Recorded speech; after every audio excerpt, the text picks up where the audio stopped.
Immigration की बात करते हैं तो इमिग्रेशन जो है वो होम सेक्रेटरी लाई है, यकीनन प्राइम मिनिस्टर की मुशावरत से लाई होंगी। तो अब प्राइम मिनिस्टर का भी वो भी वही इस्तीफ़ा मांग रही है, कैंडिडेट भी हैं, फिर बहुत सारे मुसलमान एमपी और दीगर जो कि इमिग्रेशन से नाला थे। तो अब देखें कि अब सारी जिम्मेदारी क्या सर कीर स्टामर की ही है या बाकी जो मिनिस्टर अब रिज़ाइन करके जा रहे हैं या 85 के करीब जो एमपी रिज़ाइन मांग रहे हैं, तो उनकी कोई जिम्मेदारी नहीं थी। अंजम साहब जी बिल्कुल आप ठीक कह रहे हैं, इसमें कोई दूसरी राय नहीं है कि जो डिफरेंट आपके कैबिनेट मेंबर्स होते हैं उनका भी उसमें पूरा देखिए अपना पार्लियामेंट किरदार होता में है। जो भी बिल पास होता है, जब आप इमिग्रेशन के हवाले से सख्तियाँ की गई हैं, बहुत देर कर दी आपने, सख्तियाँ करते करते और डील करते करते फ्रांस के साथ 662 मिलियन की आप डील कर रहे हैं स्मॉल बोट्स को कंट्रोल करने के लिए। वो उस वक्त कर रहे हैं जब रिफॉर्म पार्टी इस बेस पे लेबर पार्टी को बहुत बुरी तरह शिकस्त देने वाली थी और इसका पता था सबको कि ये रिज़ल्ट आने वाला और वो आ गया है। जो लोगों ने आपके सामने जो पोल्स आए, जो चीज़ें आई, तो ये तो तब पता चला जब लेबर पार्टी को लगा कि अब वो अब समझते हैं क्या ये जो नया कोई प्राइम मिनिस्टर आकर लेबर पार्टी को मुश्किल से निकाल लेगा और रिफॉर्म का मुकाबला कर लेगा। नहीं देखिए, इसमें ये होता है कि जैसे अगर एक कोई भी पार्टी किसी एक एजेंडे के तहत जब वो आगे आती है तो सबसे पहले ये देखना होता है कि those are empty slogans or those are practicable slogans. आपने किसी भी कंट्री की जो डेमोग्राफिक सिचुएशन होती है वहां पर जो एक उनका अपना एक सिस्टम होता है, यहाँ पर देखें ये एक ऐसा कंट्री है जो कि इमिग्रेंट्स की वजह से चल रहा है। अगर सही। आप यहाँ पर इमिग्रेंट्स को आप बिल्कुल उनके लिए सख्तियां करें, उनके लिए रिस्ट्रिक्शंस करें, उनके लिए रूल्स एंड रेगुलेशन लाएं, लेकिन आप उनको रोक नहीं सकते। अगर आप कहीं पर भी देख लें तो अगर लंदन में देख लें तो 50+% जो है वो इमिग्रेंट्स इस लंदन में हैं। सर इसीलिए तो जीती है रिफॉर्म जो है वो उन्हीं को तो निकालना चाहते हैं ना, जो ब्रिटेन फर्स्ट उन्हीं को नारे लगा निकाल रही है। हाँ। तो वो यही चाहते हैं कि मुसलमान जो हैं वो, अभी आप देखें नाजिल फराज की आज की जो स्टेटमेंट सोशल मीडिया पे वायरल हुई है, वो यही कह रहे हैं कि 1 लाख बंदा जो बड़ा स्किल्ड वर्कर था, ब्रिटिश पासपोर्ट जिनके पास थे, वो मुल्क छोड़ के चले गए हैं और अफ़गानिस्तान से आपने 1 लाख बंदा मंगवा के उनकी जगह पर रख लिया है, बजाय वो आपके वो मुल्क में को कंट्रीब्यूट करते वो आप पे बोझ बन गए हैं। फिर दूसरे एमपी जो है वो कह रहे हैं कि जी आइंदा इलेक्शन में मुसलमानों को इलेक्शन ना लड़ने दिए जाए, ये भी स्टेटमेंट आ रहा है। फिर दूसरी तरफ ये भी है कि बहुत सारे फॉरेनर्स मुसलमान दीगर कम्युनिटीज़ के पाकिस्तान के कैंडिडेट्स वो भी रिफॉर्म से इलेक्शन लड़ रहे हैं। तो चीज़ें जो हैं वो अब समझ नहीं आ रही कि अब क्या हो क्या रहा है। आप क्या कहेंगे सर, क्या हो रहा है?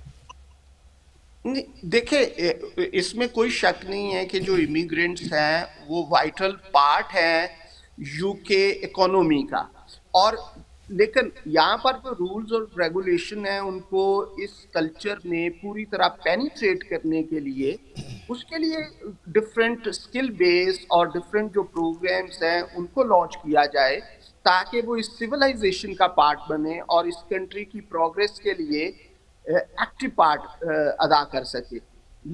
और इसमें कोई दूसरी राय नहीं है कि लेबर पार्टी जो है अब उसने जो रूल्स और रेगुलेशंस लाई है इमिग्रेंट्स के लिए, वो डे बाय डे अगर आप देखें 2 साल के अंदर अंदर देख लें तो उन्होंने वो रूल्स इंट्रोड्यूस करवाए हैं। वो इसीलिए करवाए हैं ताकि उसको सेग्रीगेट कर सकें और स्क्रूटनाइज कर सकें और जो बेस्ट पीपल हैं for the economy of UK वही आए। अब जब इनको इन पर पूरी तरह प्रैक्टिकली काम किया जाएगा, अगर देखें पहले बेतहाशा लोग जो है अपने डिपेंडेंट्स को साथ ले आते थे, अभी वो सिर्फ डॉक्टरल स्टडीज, पीएचडी और रिसर्च ओरिएंटेड प्रोग्राम्स में अपने डिपेंडेंट्स को ला सकेंगे। इसको हो रहा है, ग्रीन को हो रहा है, क्योंकि उन्होंने जो पॉलिसीज लेबर ने दी थी उससे पहले उन्होंने ऐलान किया था कि वो गैर मुल्कियों को इस मुल्क से निकालेंगे। अब लोग बहुत ज़्यादा परेशान हैं, बिजनेसमैन, कारोबारी लोग जो यहाँ पर हैं, कि अगर रिफॉर्म्स आ जाती है, जो लग रहा है राय साहब कह रहे हैं कि आ जाएगी, तो उनका क्या बनेगा। पहले तो मैं आपसे पूछूंगा, क्या आप समझते हैं कि आप रिफॉर्म पार्टी आ जाती है तो आप जो गैर मुल्की हैं, इवन दो कि आपके पास ब्रिटिश पासपोर्ट हैं, लेकिन उसके बावजूद उन्होंने कहा जी कि हम इनको इनके मुल्कों में वापस भेजेंगे। तो आप जाने के लिए तैयार है वापस हमारे तरफ अंजम साहब? जी, पहले तो ये देखें कि ये जितने भी अगर राजा साहब भी इस चीज़ में एग्री करेंगे कि ये प्रैक्टिकली पॉसिबल नहीं है कि इस तरह से लोगों को जो कि इस इकोनॉमी का एक पार्ट एंड पार्सल है, उनको आप कैसे इस तरह से डिपोर्ट कर सकते हैं, नंबर वन। दूसरी बात ये है कि ठीक है, इससे उन्होंने अपने जो वोटर्स हैं और जो इंग्लिश हैं और जो इमिग्रेंट्स के खिलाफ है उनको खुश करके वोट्स ले लिए हैं, लेकिन आप देखेंगे कि थोड़ा अरसा वेट कर लें, whatsoever I am saying, you will see कि ये इम्पॉसिबल है कि आप इन लोगों को जो कि यहाँ दिन रात मेहनत करते हैं इस कंट्री की इकोनॉमी के लिए, इस कंट्री के को बूस्ट करने के लिए, राजा साहब भी इस चीज़ को बिल्कुल एग्री करेंगे कि ये नियरली इम्पॉसिबल है। पैदा होंगे, सख्तियाँ होंगी, या आप क्या समझते हैं कि जो आपके नुमाइंदे यहाँ वो शामिल हुए हैं वो इस बरतानवी मुआशरे की जो खूबसूरती है मल्टी कल्चरल मुआशरे की, उसको बरकरार रखेंगे? सबसे पहले तो ये है कि ये तो लोकल एक्शन थे। जो लोकल एक्शन होते हैं वो लोकल जो इश्यूज़ होते हैं, पार्ट होल्स हुए, स्ट्रीट प्रॉब्लम्स हुई, और लोकल जो बहुत से इशू होते हैं उन पे जो है ना वो जो है ना फैसले करते हैं।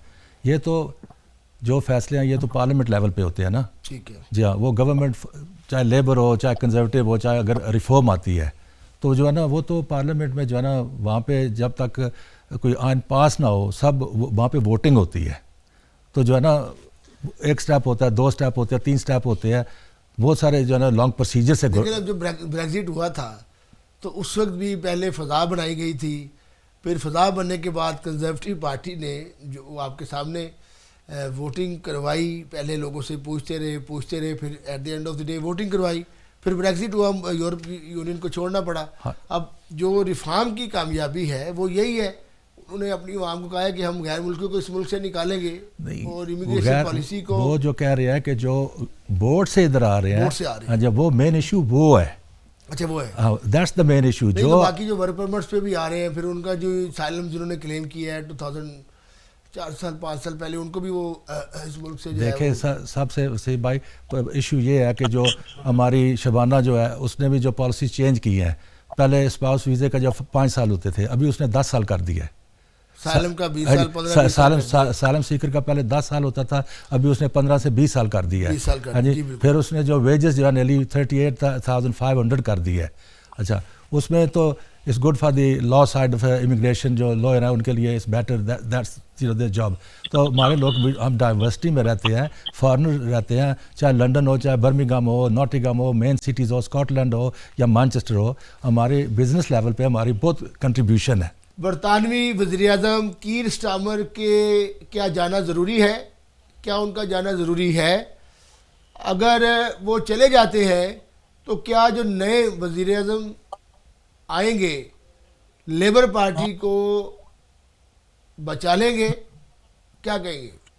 देखें जी, पहले तो ये देखें कि जी एक इंतहाई टैलेंटेड और लॉ अबाइडिंग जो ये वज़ीर आज़म है, अगर ये चले भी जाएंगे तो उससे कोई ख़ास फ़र्क नहीं पड़ेगा। ज़ाहिर है कि लेबर का कोई जो हेड बनेगा वही प्राइम मिनिस्टर बन जाएगा। ठीक है, लेकिन अगर कंट्री की ओवरऑल जो सिचुएशन है उसके लिए इस वक्त जो लेटेस्ट लेबर पार्टी कर रही है यही किया जा सकता है। दूसरी तरफ से अगर आप देखें तो इस इलेक्शन में नो डाउट जो इंग्लिश फ्रेटर्निटी है उन्होंने बड़ा बढ़ चढ़ के हिस्सा लिया है। मैं सारा दिन एक पोलिंग स्टेशन पे रहा हूँ और मैंने देखा है कि हमारे लोग बिल्कुल नहीं आए। ज़्यादातर जो इंग्लिश लोग हैं उन्होंने, ज़ाहिर है कि हर बंदा ये चाहता है कि हमारा जो कंट्री है उसमें अगर जितने भी इमिग्रेंट्स, जब उनकी ये सोच है, अगरचे कि ये सोच दुरुस्त नहीं है, तो उन्होंने उस एक रिवेंज की सूरत में पूरी तरह इस इलेक्शन में पार्टिसिपेट किया है। मैंने 4-5 जो पोलिंग स्टेशन पे आगे पीछे गया हूँ, मैंने यही देखा है कि ये फर्स्ट टाइम था कि फेल्थम, हॉन्सलो और ईलिंग जैसे एरिया में जो कि टोटली डोमिनेंट है बाय इमिग्रेंट्स, वहां पर Yes. इंग्लिश लोग, मैं तो ये समझता था कि यहाँ इंग्लिश लोग बहुत कम हैं, लेकिन वो वोटिंग के लिए वाकई एक निकले बड़ी भाई, तादाद में बाहर निकले। रिफॉर्म ने लेकिन निकाला है बाहर उनको। जी डेफिनेटली एक स्लोगन है जिसने निकाला है, लेकिन अगर वो स्लोगन प्रैक्टिकल नहीं है और आप इमिग्रेंट से और मुसलमानों से और डिफरेंट अदर नेशनैलिटीज से आप आज़ादी नहीं हासिल कर सकते, क्योंकि ये आप किसी कंट्री का एक हिस्सा है। इन्होंने, इनके बच्चे यहाँ पैदा हुए हैं, इनकी थर्ड जनरेशन यहाँ पैदा हो रही है, तो ये इनसे आप कुछ फायदा नहीं होगा। डेफिनेटली अगर आप देख लीजिएगा कि आपको पता चल जाएगा कि कितनी कोई डेपोटेशन होनी शुरू हो गई है, क्या लोग डिपोर्ट हो रहे हैं या नहीं हो रहे, ठीक। या कंट्री के कोई हालात बदल रहे हैं या नहीं। डेफिनेटली कंजर्वेटिव और लेबर पार्टी जो अहम बड़ी पार्टियां हैं आज आज की तारीख तक, रिफॉर्म उभर रही है, बिल्कुल ठीक है। अब रहेगा यही कि अगर वो एक स्लोगन, एक प्रॉमिस कर रहे हैं, उस प्रॉमिस को वो किस हद तक पूरा कर सकेंगे। पूरा कर